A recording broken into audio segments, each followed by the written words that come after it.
The Flagler Heritage Festival. It is impressive to see the displays of days gone by. Today, however, my attention is on the cars. While some can cry foul on my car coverage, I say they're perfectly part of our heritage.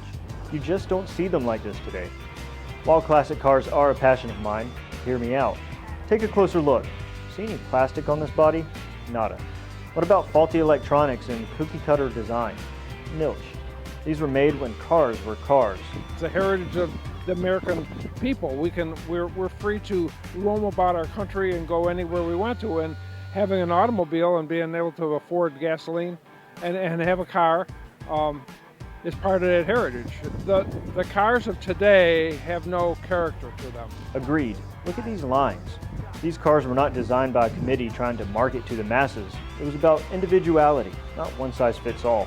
Hewitt says cars in those days were about customization. The dealership asked what color you wanted the car you just picked out and told you when it would be built. You go to a dealership nowadays and they say, I have a gray one, I have a silver one, I have a black one, and a red one. And that's your choices. Which brings me to my next point.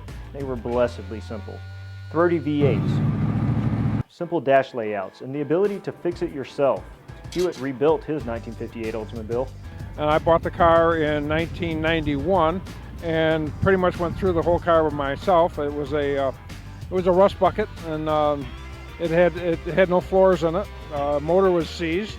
I've gone through the whole car and redone the whole car. They are actually designed as being disposable items. The computers and the electronics in them, those are not something that are going to exist.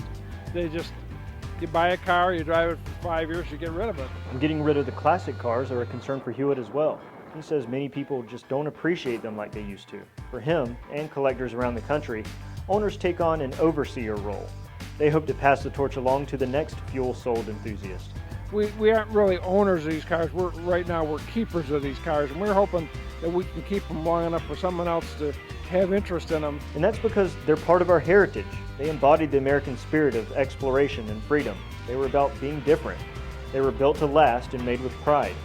So, with those things in mind, I say it's a great topic to cover. I just wish I was in the position to carry that torch. Jared Malden, Palm Coast Observer.